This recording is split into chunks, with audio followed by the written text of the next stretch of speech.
On Thursday, May 18th, 2023, I reported my stepfather, Jeff Kuhn, who is a science teacher at Forest Hills Northern Hills Middle School in Grand Rapids, Michigan, informing Forest Hills Public School District Board of Education, administrators, several law enforcement agencies, and various other individuals of predatory, perverse, textbook grooming behavior by Jeff Kuhn onto his middle school students. I learned of his behavior and actions and what he had been doing to kids through former students reaching out to me in response to my public posting about Jeff Kuhn and my mother and the abuse they have done onto me, informing me that they too had horrible experiences with Jeff Kuhn.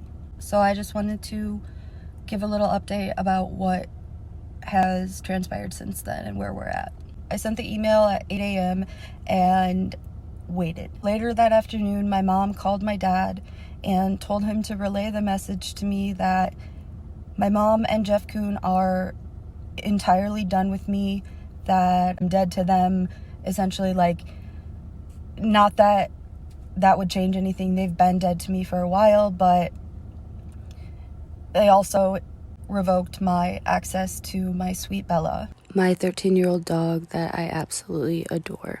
Due to unfortunate circumstances outside of my control, Bella lives at Jeff Kuhn and my mom's house. And in the past, I have been allowed to pull my car into the driveway, and someone would open the front door of the house and Bella would run out, and I would be able to then pick her up from the yard and take her with me for hours or overnights, depending on special occasions. I've been estranged from my mom for the longest time. Like, we don't have a relationship. The only reason that we ever even have any type of overlap in our spheres of life is to facilitate picking up and dropping off of Bella. As in, I will text her and say, I am picking up Bella, open the door.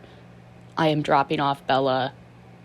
She is coming inside. Like, there's no relationship or communication. So, so Bella is the only thing they have to hurt me and leverage against me, and it's their favorite thing to weaponize and use to cause me pain.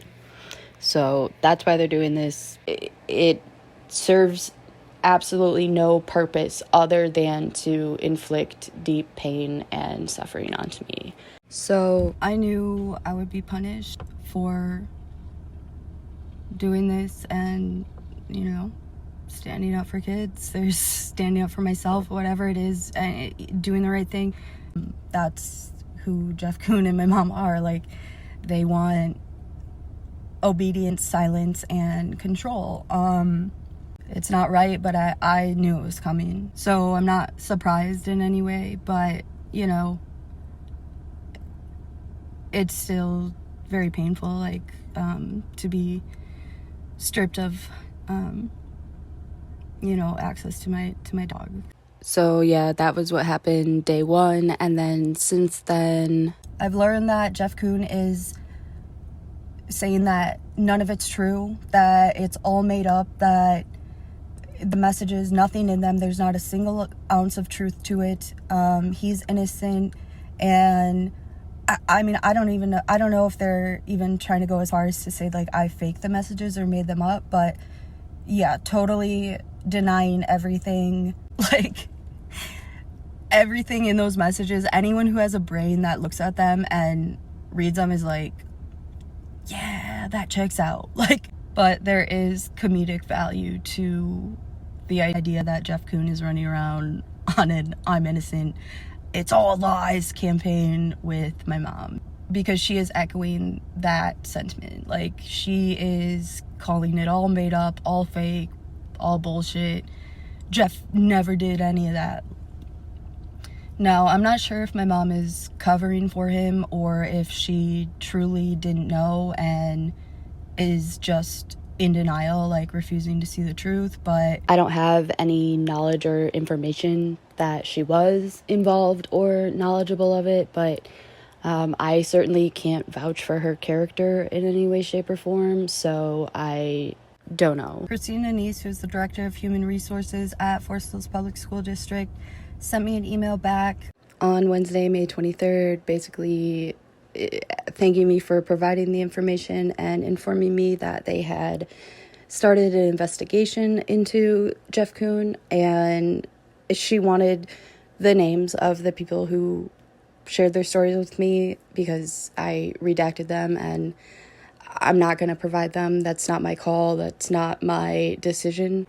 And all of these actions by Jeff Kuhn are absolutely ethical violations.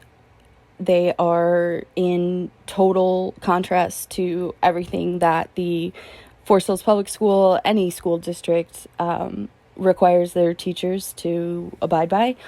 However, I don't know what the burden of proof would be for anything to happen. You know, and I don't know if these former students still have like texts or call logs or personalized poems that he was writing the girls. Like, Jeff's not gonna change his story and all of a sudden be like, yeah, all right, you know what, it happened, it's true. Like, the district is gonna protect themselves and their own at all costs. Like, that's where their interest lies. So without, you know, I don't know what they would require to take action against Jeff Kuhn, you know, if it's his word against the kid's word. I just, you know, and also Jeff Kuhn and my mom have lawyered up and are already, like, running around saying, we would have such a huge lawsuit if Forest Hills tried to do anything to us, blah, blah, blah. Like, I disagree, but I digress.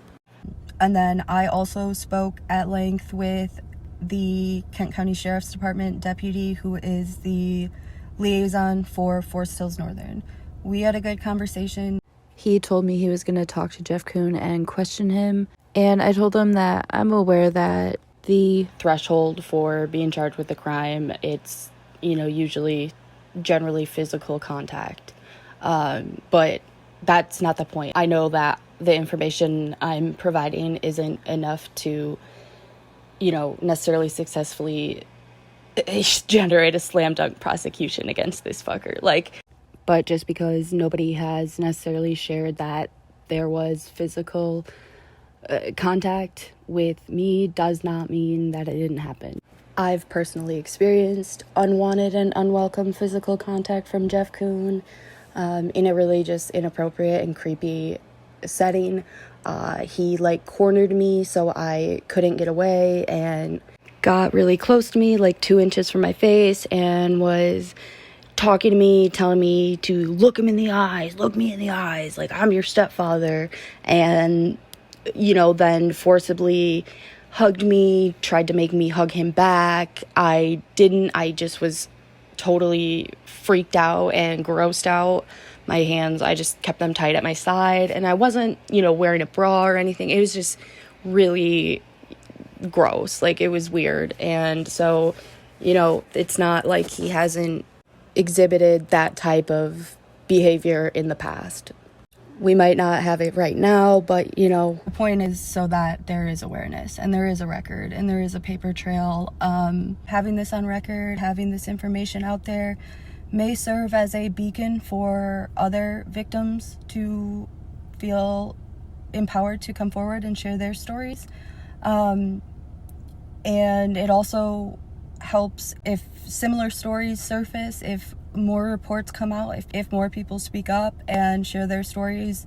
It's like, yeah, we have heard about this before. Like, you're not the trailblazer, you're not the lone wolf, you're not the first one, which would hopefully mitigate any question or attack on the credibility of future victims. And the deputy made a really good point too. The information, you know, could prevent future harm or further harm onto students or kids or whatever, in the sense that it brings a heightened level of scrutiny and more eyes, more attention onto Jeff, and he knows that. So you know, he might be deterred from acting or doing things that he may have done as he felt a lot more emboldened and had a more concrete sense of false immunity a couple weeks ago than he hopefully has now. And I encourage anyone who has been subjected to this type of behavior or anything along the lines, you know, if things did progress further that haven't been, you know, exposed yet, then I do encourage people to share their stories and make it known, and, you know, make sure this guy gets held accountable. So that is going to be what strengthens things and you know, makes some shit shake. And real quick, lastly, because whoever this Justin guy is with the Kent County Sheriff's Department, it is not the deputy who is the liaison for FHN, but whoever this guy was who answered the phone when I originally called, total asshole, and because he wanted to make a stupid comment, I'm just going to put this out there. Would be important. Because, to be honest, without a victim, and if you're not giving us names, nor, you know, do we have their statements, there's no way. I mean, you may just hate your stepdad. Yeah, I do. He's an abusive monster.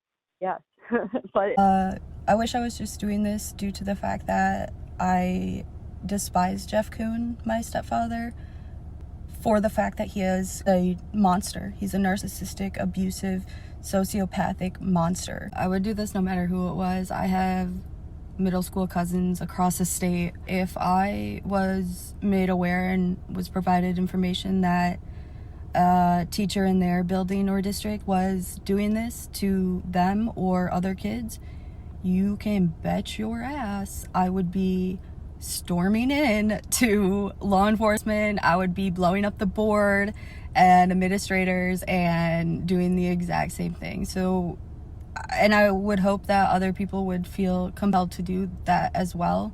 The stuff that Jeff was doing to these 12, 13, 14-year-old kids is objectively wrong and seriously disturbing in every way, shape, and form. It is textbook grooming from, you know, adults, educators onto children. Like, it is the prime example. People are worried about books. People are worried about curriculum and what they're teaching in schools. You should be worried about Jeff Kuhn.